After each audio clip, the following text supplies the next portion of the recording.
அரவிந்த் வெங்கடேஷன் அப்படின்ற நண்பர் வந்து பார்த்தோன்னா ஒரு கமெண்ட் வந்து போட்டு வந்தாரு. ஆனால் OnePlus 13R இல்லைனா OnePlus 13S ரெண்டுத்தில் கேமராவில் எது பெஸ்ட்டாக இருக்கும் கொஞ்சம் சொல்லுங்கள், ரெண்டுத்தில் எது வாங்கலாம், எது வாங்கினா நல்லாயிருக்கும் அப்படின்ற மாதிரி வந்து கேட்டிருக்காரு. இந்த ரெண்டு ஃபோனுமே வந்து பார்த்தோன்னா ஒரு நல்ல ஃபோன் தான். ஆனால் ரெண்டு விஷயம் இருக்குது. உங்களுடைய பட்ஜெட் அதுதான் மெயினான டிஃப்ரென்ஸு. உங்களோட பட்ஜெட் 50,000 வரைக்கும் இருக்குது.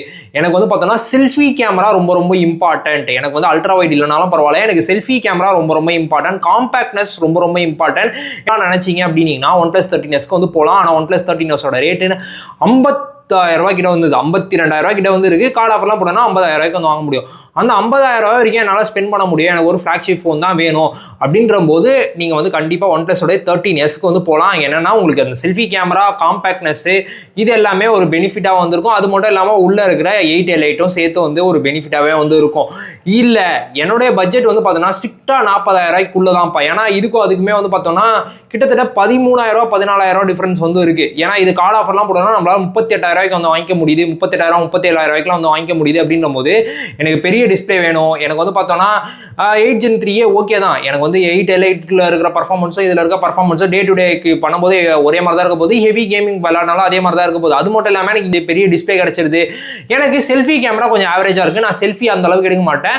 எனக்கு செல்ஃபி கேமரா ஆவரேஜாக இருந்தால் கூட ஓகே, எனக்கு அதில் 4K வீடியோலாம் எடுக்க மாட்டேன், நான் வெறும் 1080p வீடியோ தான் எடுப்பேன் அப்படின்ற மாதிரிலாம் நினச்சிங்க செல்ஃபீஸில் பொறுத்த வரைக்கும். இதே பேக்கில் போனோம்னா பேக்கில் வந்து ரெண்டுத்துலையுமே பிரைமரி சூப்பராக இருந்துற போது, அதே மாதிரி வந்து பார்த்தோம்னா இங்கே 2xக்கான டெலிஃபோட்டோ வந்து இருக்கும். அதுக்கடுத்து தான் இங்கே ஒரு அல்ட்ரா வைடும் வந்து கொடுத்துருப்பாங்க.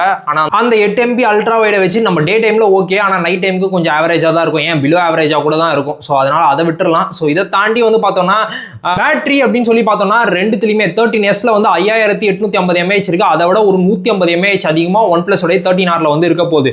மெயினான டிஃபரன்ஸ் வந்து பார்த்தோம்னா அந்த கேமரா பிரைசிங்கு, அதுக்கடுத்து உள்ளே இருக்கிற அந்த 8L8 இல்லைனா 8 Gen 3 அப்படின்றது தான். இதுக்கு நீங்கள் அந்த 13,000 ஸ்பெண்ட் பண்ணுறது உங்களுக்கு ஓகேன்னு படுதா இல்லைன்னு படுதா அப்படின்றத மறக்காம கமெண்ட்ஸில் சொல்லுங்கள். எனக்கு செல்ஃபி ஆவரேஜாக இருந்தாலும் ஓகே, எனக்கு பெரிய டிஸ்பிளே வேணும், அந்த அலர்ட் ஸ்லைடர் வேணும் அப்படின்னு சொல்லிட்டு OnePlus 13Rக்கு வந்து போவீங்களா? இல்லை எனக்கு அந்த காம்பேக்ட்னஸ், செல்ஃபியில் 4K வீடியோ எடுக்கிறது, செல்ஃபி ரொம்ப இம்பார்ட்டன்ட் அப்படின்னு நினச்சிட்டு அந்த 8L8 வேணும் அப்படின்னு சொல்லிட்டு 13Sக்கு வந்து போவீங்களா? அந்த 13,000 அடிஷ்னலாக ஸ்பெண்ட் பண்ணி 13,000 12,000 அடிஷ்னலாக ஸ்பெண்ட் பண்ணி அப்படின்றத மறக்காம கமெண்ட்ஸில் சொல்லுங்கள்.